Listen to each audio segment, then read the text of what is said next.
If Congress and the president approve a bipartisan agreement on guns and school safety, it would provide new resources to try to prevent school shootings like the massacre in Uvalde.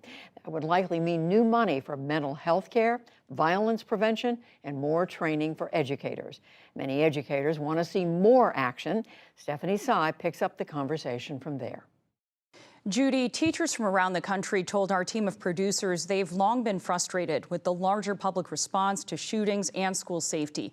And many have been particularly angry about the way this has played out in Washington and state capitals. Tragically, the shooting in Uvalde reinforced and exacerbated many of these concerns. I have been teaching now for 27 years, and I've never had such a stressful time teaching as I have now. In the era of school shootings, every day is a nervous wreck sometimes. Prior to the shooting at my school, it was always this kind of looming thing that happened in other places. And then once it happened to us, now we're part of this terrible club of gun violence survivors.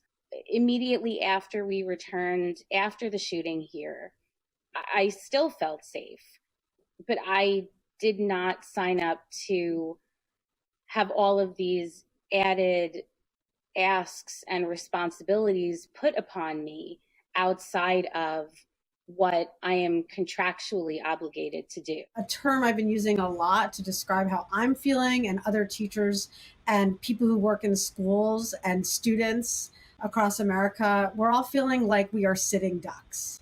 To the person who tells me you just need training and this is all you need to know, with the amount of ammunition that you can get and the power and lethality of the weapons that we have, like, it happens so fast.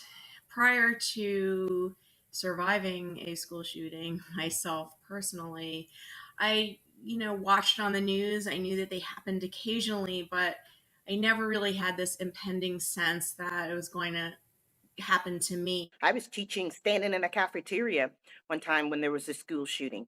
Never once did I think, I'm going to have to take safety measures and learn how to pack a wound that's bleeding too much. I'm going to have to figure out how to turn my desk into a door anchor to kind of prevent someone from going in. This is something that was never taught in a class, that was never explained to any of the educators coming out during my era.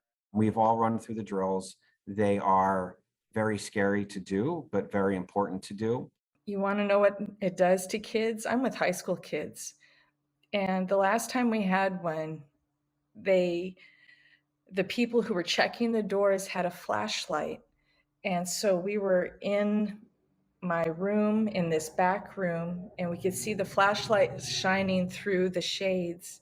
And I had several kids just burst out in tears. And honestly, I felt like crying too. I don't think we should drag children through these horrendous drills, and we certainly shouldn't have them endure active simulations that mimic real trauma and death.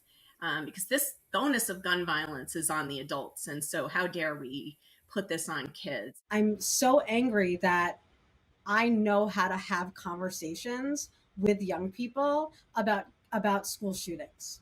I'm a teacher because whether I like it or not, I can't help but see the good in people. And every one of my kids, I see the good in them. And I am being asked now to not do that, to look for the red flags, to see them as potential enemies, which goes against everything I am as a teacher.